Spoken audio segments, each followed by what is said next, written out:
Tommy Wiseau is a genius, and The Room is a masterpiece. And I say that with a single trace of irony because I firmly believe that The Room is not only a good movie, but a great one. Among the top. Now, the most common reason people tend to shit on The Room is it's bad acting. Now, come on. Tommy Wiseau, yeah, he's not, Samuel L. Jackson, but he's a writer. You wouldn't expect William Shakespeare or J.K. Rowling or James Cameron to be a top-tier actor, and it's fine because they're not actors. They are writers and directors. Of course, no one's gonna be good at everything. Tommy Wiseau isn't a Renaissance man, but he's pretty damn close. He's like an improved version of a jack of all trades, with like some of the trades at like king level. So I guess he's not the jack of all trades, but he's still a great writer and a good actor. Now there are, however, great actors in The Room, namely the people who play Denny. I think his name is Philip something, and the woman who plays Claudette, who's Lisa's mom. Now the moment I was sold on the guy who plays Denny was a scene where Mike and Michelle are making out in Johnny's room, and Lisa and her mom walk in, and they rush out. And then like a second later, Denny comes in and he asks for a cup of sugar, some flour, and some butter. And Claudette just like shoots him the fuck down. And so he goes to leave and he says, "I'll come back later." Now a bad actor, or a mediocre actor even, would have just said his lines like that and just left. But instead what the actor did was he went above and beyond. And not only did he deliver the line as if he was confused and exasperated, but he also gave this slight shrug, as if to say, "I don't know what the fuck is going on." And then he had this really subtle change in facial expression. "I'll come back later. I'll come back later." And that really gave a better, genuine atmosphere to the character, and how someone might feel when they just fucking get shot down like a sack of bricks when asking for, some cooking supplies. Another one is the rooftop scene with Tommy. Just after Mark and Johnny have their little argument on the rooftop, and Mark goes storming out and into the staircase shack.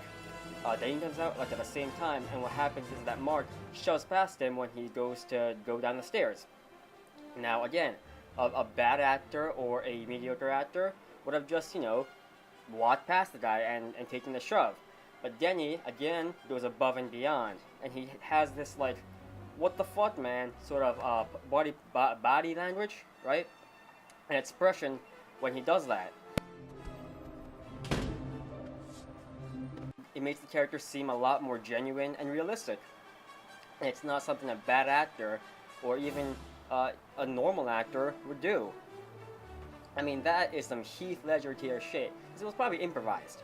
Claudette's actress, on the other hand, is really good at this angry, indignant sort of tone, and she's good at these sarcastic quips that really fucking wreck anyone that she says them to. And the best example of these two tones is the rooftop scene with Chris R., the drug dealer.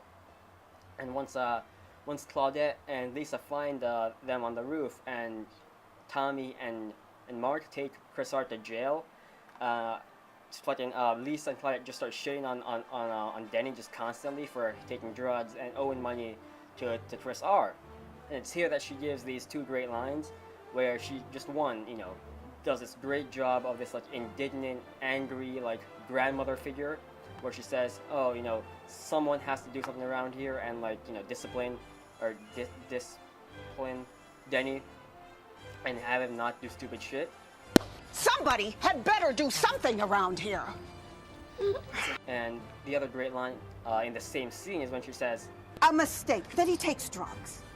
And it's just a fucking great sarcastic line, and it's just fucking wrecked, man. It's amazing. And the guy who plays Mike, I have no idea what his name is, and I won't even try to check, but he's also great at giving his character this this atmosphere or this aura of being a nervous guy. For example, the first thing that he appears in is when he and Michelle go to Johnny's apartment to make out. And even though he knows Johnny better than she does, in the scene, he's let in by Michelle, right? And he brings in this box of chocolates. And the way he delivers the line, did you know that the chocolate is a food of love or whatever? The way he intonates it and the way he puts that pause in between the sentences, in the middle of the sentence, makes him seem like a really nervous guy who's trying to like not fuck up and just, you know, spill spaghetti everywhere.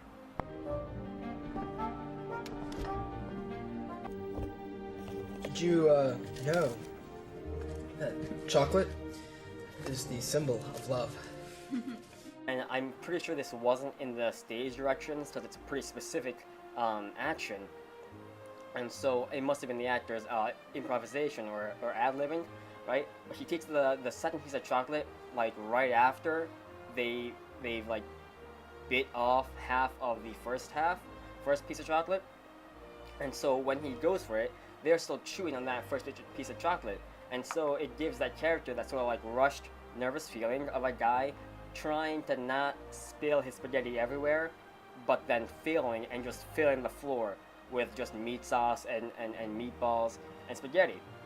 Also, the guy's shirt is inside out when they're getting redressed, and, you know, again, atmosphere. Now, a couple minutes ago, I said that Tommy Wiseau is a excellent writer, and I mean it. You know, fuck you if you think the subplots or these like alternate plot lines don't go anywhere, because half of these complaints are just completely bullshit. And the first one with the first one I can think of is Lisa's mom's breast cancer. Second scene, she mentions that the tests have proven that she definitely has breast cancer, and then it never gets brought up again. Now you can say that, oh, it's a plot line that was abandoned, or it was, you know, just fucking just disregarded by the writer, but it wasn't. It just wasn't that. It was a means of establishing Lisa's mom's character because Mark in a later scene says that she is that Lisa is just like her mother, and that she's a manipulative, lying bitch, and that implies that Lisa's mom didn't actually have breast cancer. She was lying to try to get sympathy from Lisa, and that's why her reaction was so subdued. She barely reacted. And again, to support that line comes right after a line where Lisa disagrees with her mom, and so it could be a way of her trying to, you know, get her to agree with her. Another one is the Chris R subplot, where Denny owes the guy some money because he was trying to buy drugs. And in a big scheme of things, that scene only really exists to give Johnny the gun with which, spoiler alert, he anti-heroes at the end of the film.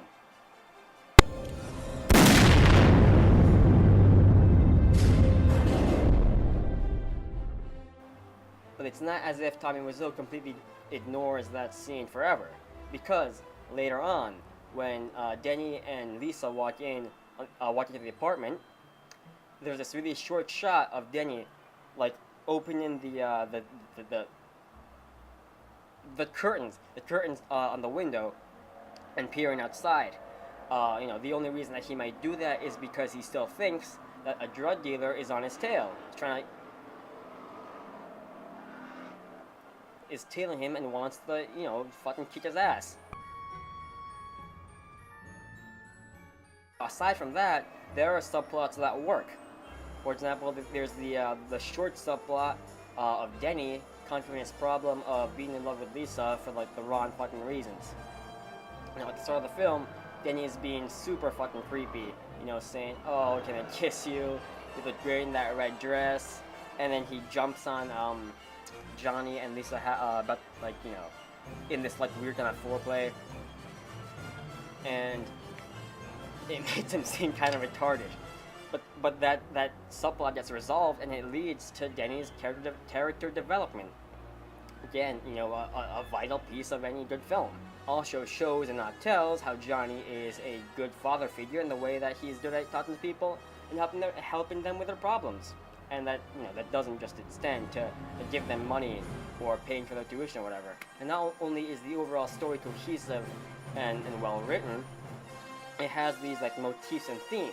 There's the idea of the rose, which makes a total of 5 like bit appearances. First is during the first set scene between Johnny and Lisa in the morning after, where not only does Johnny put the rose on her like pillow the morning after, he like takes apart the rose and scatters them on her during the set scene.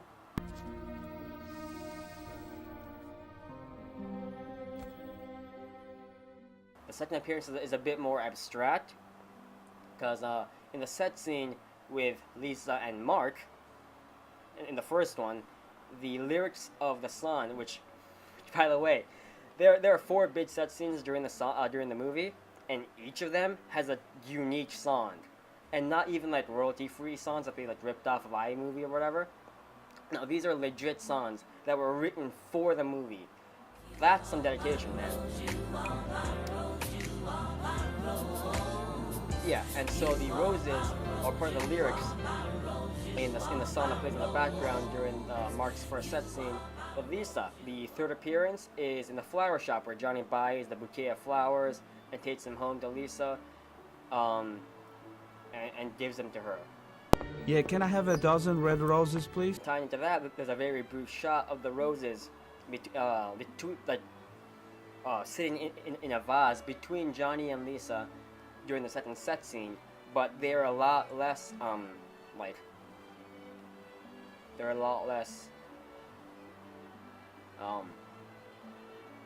emphasized during the second set scene, and they only make one really short appearance. The fifth and last appearance is in the end credits, in the song, which is a reprise of the song that was used as background music in the set scene between Mark and Lisa. Same song, same lyrics and everything. It's a reprise. That's what reprise is. Sort of. Now you could be wondering why you should give a shit about these roses, and I'll tell you why. It's because they represent Johnny's peace of mind, stability, and faith in Lisa. There's a lot of emphasis put on the roses during the first set scene because it shows that Johnny has a lot of faith, and he completely believes that Lisa would never cheat on him at the start of the film. He thinks he's under his promotion, so he's got a lot of peace of mind and he's really stable. In the second scene, Lisa gives something that's between her and Johnny to someone else, to Mark, like having sex with him, and so it shows that she's like willingly giving a part of their relationship to someone else, and it takes away from Johnny and his overall being. And in the third scene, he buys the roses, and then he brings them to Lisa. But the reason why they're so left out during the following set scene is because not only did he fail to get his promotion, he has this like kind of doubt in his mind because Mark just had slept with his future wife, and so he goes off the deep end, and the roses don't appear for the next most of the film. And then at the end, he rose and he's dead, and the roses come back because it's like, oh yeah, he's dead, but now he's at peace. He's in a better place. That's what Lisa says. And Mark also stops having the affair with Lisa. He's like, oh shit, what the fuck have I done? And he realizes that it's not worth being with Lisa, considering that he just got his best friend to commit suicide by having this affair and taking away his future wife. There's also some great theming in the film, mostly the sets and the wardrobes of the characters. Lisa cheats on Johnny mostly because she finds him boring, because they've been together for like 7 years, and so she doesn't want to be with him anymore, and that's reflected in Johnny's overall, what he wears and the apartment he lives in. The room is bland, and even the brighter colors like red or darker versions of their normal like bright and cheery selves. The candles are dark red, and most of the room has these like drab, really boring colors like brown and gray and black, and he wears pretty much only black, and then once he wears white pants. Again, really boring, really like shades of gray, a really uninteresting wardrobe. But then Mark in one appearance has on these like red shirt, blue jeans, a lot more vivid and colorful than anything that Johnny wears throughout the entire film, and really more flashy than the entire room. And so it helps emphasize that, hey, Johnny to Lisa is this boring guy who doesn't appeal to her. Or another thing, when Johnny is with Peter, the psychologist, and he's pouring them water, he pours it out of this plain, unlabeled plastic bottle. Again, it goes to show that he's a boring guy. He has these plain things that while they, they function just fine, they're not quite as like eye-catching as other things. They know what they mean, and they always play games. Okay. Okay. Another great thing that he did was the idea of Mark and his beard. When he first appears in the film, Mark is this genuine bro. He actively resists having sex with Lisa for a good, like 1 minute, 2 minutes of film time, and he regrets it afterwards. And when he appears, he has a beard. But then later on, he shaves the beard, and having a haircut in a movie is like so great of a change that it's a trope, Mulan cut off her hair before she went to war. The main character in 28 Days Later shaved his beard before shit got real. And in the film, the beard getting shaved off represents Mark like not being a bro anymore. Because after the football and tutsis scene, which is where Mark shaves his beard, he just stops being a bro and just starts being this like piece of shit, Whoa, whoa. Hey guys. You like it? Yeah. You look great. You look like your baby face, He only gives total resistance when Lisa tries to have sex with him like after that. And then he gets into a fight with his best friend at the best friend's birthday party. And then after that, he slow dances with his best friend's future wife at his own birthday party. Who does that? But then at the end, right? It's important. When Johnny and Heroes and Mark has this, oh my god, what the fuck have I done moment. And he pushes Lisa away and calls her a tramp. There's this close-up on his face, and on his face, there's this like shadow of a beard, this like 5 o'clock shadow. You're the cause of all of this. I don't love you. And so it represents like his broness coming back, because he rejected Lisa, and so it's like a redemption. He sort of makes up for getting Johnny killed indirectly. I thought that was a nice arc. Another great thing is the foreshadowing that Wiseau has in his film. When Michelle and Lisa are talking about Johnny, and Lisa tells her that she's been cheating on him with Mark, she says, "Hey, you should tell Johnny this, otherwise, he might get hurt, or that something awful might happen." And so it's obviously foreshadowing that, hey, he's in a fucking anti-hero, and it's a lot more clear on the second or third viewing, because you realize that, oh shit, he's gonna shoot himself, and she's telling her this. Oh fuck, it's not cool, Something awful is gonna happen. Another thing is on the rooftop scene with Mark and Peter, right after they're done talking to Johnny about girl trouble, and Peter finds Mark smoking some pot, and he realizes that, hey, this guy's been having an affair with Lisa. And so when he confronts him, Mark gets super violent, which I don't know why he would do that. That's like the opposite of what pot does to you. Maybe it wasn't pot, maybe it was fucking speed, maybe it was meth, maybe it was crack cocaine, who knows. He tries to throw him off the roof, but then he stops and he has this, oh shit, what the fuck am I doing moment. And it's cool because it's like an echo of what he has at the end of the film, It's like poetry, they rhyme. Lucas. It's like poetry, so if they rhyme. Another thing, bad CGI is not a good reason to shit on films like these. I can understand if something like Transformers, or Star Wars, or some like, CGI fest, or like Avatar had shitty CGI. Then you could say, hey, this film has shit CGI, and therefore it's a bad movie. Then, it's The Room, it's not an action movie, or, a demonstration of how far things have gone, like, Gravity or Avatar. It's a romantic drama / tragedy. And so, it's bad CGI, and it's not even that bad, it's fucking green screen, who cares? It doesn't take away, it's not the main focus of the shot, so it doesn't take away from the experience at all, pretty much.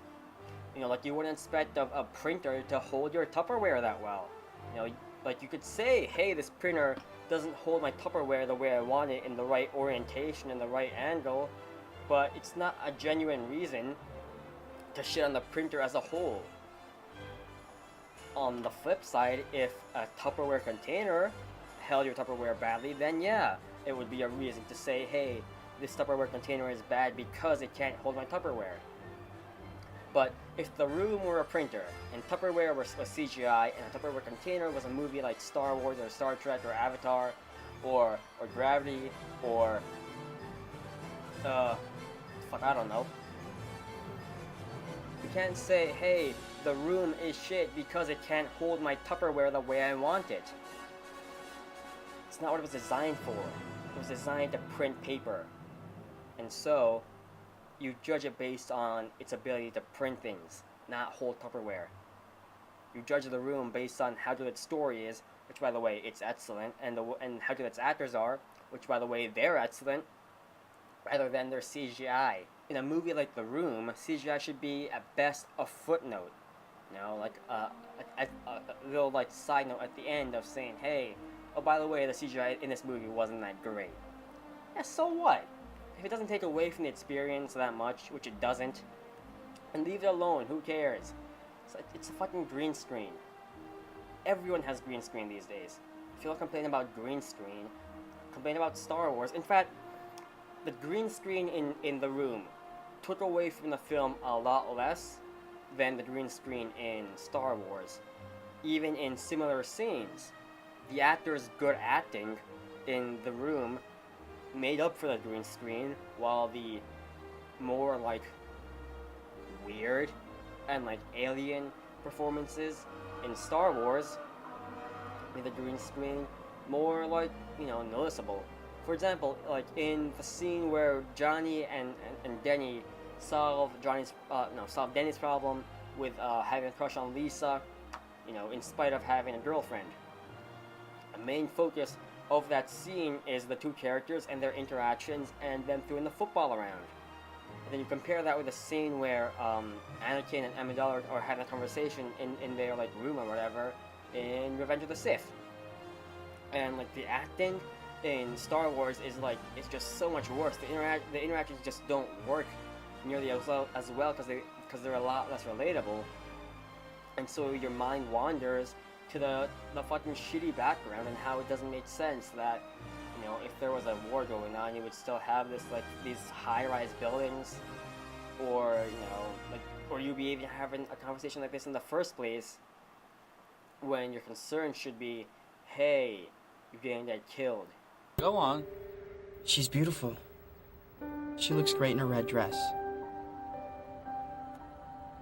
I think I'm in love with her. Go on. I know she doesn't like me because sometimes she's mean to me, but sometimes when I'm around her, I feel like I want to kiss her and tell her that I love her. I don't know. I'm just confused. Denny. And speaking of Star Wars, in Plinket's reviews, he has this thing where he asks his friends to describe a character in from the films without saying what they look like, what their profession is, or what their role in the film is. And he had this thing where he showed that Amidala and Qui-Gon Jinn were like worse characters, or like worse written than like C-3PO or Han Solo or something. Now you can use that test on the characters from The Room, and they'll all pass. For example, Johnny's your quintessential nice guy. He pays for pretty much everything. He pays for, he adopts Denny. He pays for his room and his tuition until he graduates. He gives him advice. He lets people into his room to make out. Just kind of weird, but all the same, pretty nice thing to do. A pretty bro thing to do. But on the flip side, he's a bit naive and he's too trusting of his friends and his future wife. He thinks that Lisa couldn't possibly cheat on him when she is. But at the end he becomes a lot less trusting because he realizes that they're cheating on him. But still, and he was angry when the band didn't give him the promotion because he thought, again, he was too trusting that they were going to give him the promotion that he had earned through saving them bundles. Now you got Mark, who just constantly tries to be a bro, but somehow like fails every time because he's not good at controlling his urges, or like just, and he has poor self-control, but he does genuinely try to be a just a bro. Denny's this younger guy who looks up to Tommy as a sort of father figure, but he's still kind of naive, and like he's like kind of retarded because he doesn't really know like the whole being socially acceptable. At the start, he asks Lisa or Johnny how much the dress was. He says, "Can I kiss you?" in this really creepy ass voice. Just overall, his character is that he spills spaghetti everywhere he walks, like even worse than Mike. But then by the end, thanks to Johnny's help, he's a bit less of a spaghetti fest, a lot less awkward, and he's still really emotional, and he loves Johnny. He loves Johnny as a father. You got Mike, who is a bit nervous and a bit rushed, and he's not really good with just people, And he tries really hard to make sure that other people don't think that he's dumb or he's weird. Like the underwear scene shows that he really cares what other people think of him, even though there were 3 people in the room, of which he was one of them. But it still really bothered him. He called it a tragedy that Lisa's mom found his underwears. And then you have Lisa, who is a lying, manipulative, evil bitch, but she also really thinks that just everyone loves her. Throughout the whole film, even though Mark makes it clear that he doesn't love her, and he even goes as far as to saying, "I love your body," instead of saying, "I love you," she still keeps saying, "Oh, I have this other guy who loves me and everything," and she doesn't think that he could just be in it for the sex, which she is at the end. You find out in the end that he is just in it for the sex. Also, she has no foresight. She can't think that, oh, maybe if I tell everyone that I'm pregnant when I'm not, people will think that I'm a piece of shit. Then you have Claudette, who's like Lisa, but a bit different. She's pragmatic and she's practical. She thinks she has a bit more foresight than Lisa, but you notice that she's still a bitch and a bit manipulative. Not only from Mark saying, "Oh, you're just like your mom," but also from her implying that she's been married several times. And then you have Michelle and Peter, who are like kind of male and female counterparts to each other. They both try to be the voice of reason, although Michelle is a bit less successful. These are like supporting characters, and they still have better characters, better personalities than some main characters. Now, meanwhile, Peter, since he is a psychologist, he always goes for the calm people down and try to understand their problems and try to help them. That's why he forgives Mike for trying to kill him, or trying to murder him, because he understands that, hey, this guy's high-strung, he's smoked pot again. I don't know why that would make you do that. Maybe it wasn't even pot, who knows? Maybe it was fucking heroin. You don't smoke heroin, do you? I want to know. I don't take heroin. And so he has a lot of empathy. He gets where people are coming from. Now, of course, no film is perfect. No film is flawless. Now, I did have some nitpicks with this film, but that's what they are, nitpicks. What I didn't like was that when Lisa gets her red dress from Johnny in the first, minute, and he gives her the box, and she just opens it. What kind of fucking wrapping is that, where the fucking ribbon isn't even attached to the box? It's not, the whole point is that it holds the lid down and attaches it to the box itself, and it doesn't even do that. What kind of fucking shitty ass ribbon is that? Or when Lisa is trying to convince Mark to have sex with her, she pours them red wine in these champagne glasses. Who the fuck pours red wine into champagne glasses? They're tall because you pour because you pour champagne into them. You pour, you put red wine in these more wide, lake-ish glasses compared to river glasses, Fuck you. Thank you. The flower shop scene really was a case of badly dubbed dialogue. That to me could have been left out, and the whole thing could have been made a bit more natural sounding, because that really did sound like shit. I mean, it just felt so janky and unnatural and rushed. That really did take away from the film. That was a bigger problem in itself, the bad dubbing, than the entire green screen thing. Or when Johnny and Lisa wake up the morning after, their alarm clock says something 28. Who the fuck sets a clock to 28? Like an alarm. Who does that? Do you do that? I don't do that. I say it to like 10 or 30 or 00, not 28. Who does that? It's fucking weird. When Johnny walks in after not getting his promotion, after he buys the bouquet of roses, Lisa is reading this book on the couch, but for some reason it's this blank ass light blue book. Who the fuck reads a light blue book? Like, not only that, but who the fuck reads a book with no title on it at all? What a shitty book. It's like a shitty version of Communist China. If fucking, you know, Manet was in charge. So when Chris Hart goes to threaten Denny on the rooftop, there are like two things wrong with that scene. One, who the fuck plays basketball on their roof? Like, not only is there no basket whatsoever to shoot the basketball into, when you drop that shit, it goes off the roof. Why the fuck would you do that? You just fucking lose a ball, you might kill someone because the ball lands on their head, and then you get charged for manslaughter. And you don't even make a basket because there's no basket on the sidewalk or on the roof. And also, the camera move that they do, fucking impossible. I mean, like, you're going through the wall of the shack. But again, those are nitpicks and nothing more. You know, it's like saying, oh, this printer is shit because it has like a chipped base. You're buying a used printer. Who the fuck cares if the base is chipped? It works just fine. You know, like, The Room is a great movie that has a solid, cohesive plot that made sense. Good protagonist, good supporting characters. The subplots made sense and they helped the overall story. They add to the overall story by giving the characters character development and adding on to the actions that they have later on. The acting is good. The set is good. The theming is good. It's all the ingredients for a good movie condensed into a movie, making it a very good movie. I've been saying it feels pretty fucking repetitive, but that's what it is. Not repetitive, a good movie.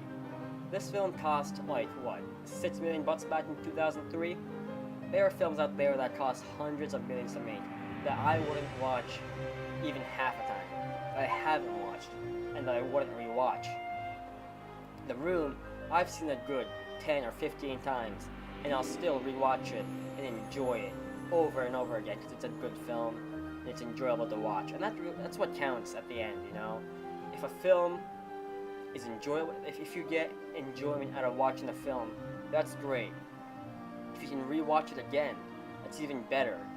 Finally, if your enjoyment of the film gets greater and greater every time you watch it, then you really know that the film you're watching is an excellent movie. So yeah, that was my defense of The Room, which I think is among the best movies. In fact, it's my second favorite movie, coming in just behind Pulp Fiction. Now, I'm not saying that you can't enjoy it ironically, or saying that if you laugh at the parts that shouldn't be laughed at, then you're a bad person. I'm saying, you know, I'm telling you right now, you can enjoy the movie in different ways, and I won't hate. If you enjoy the movie, then you enjoy the movie, and you have a good taste in films, and you're a pretty cool guy. But if you hate on The Room, then you can just go fuck yourself.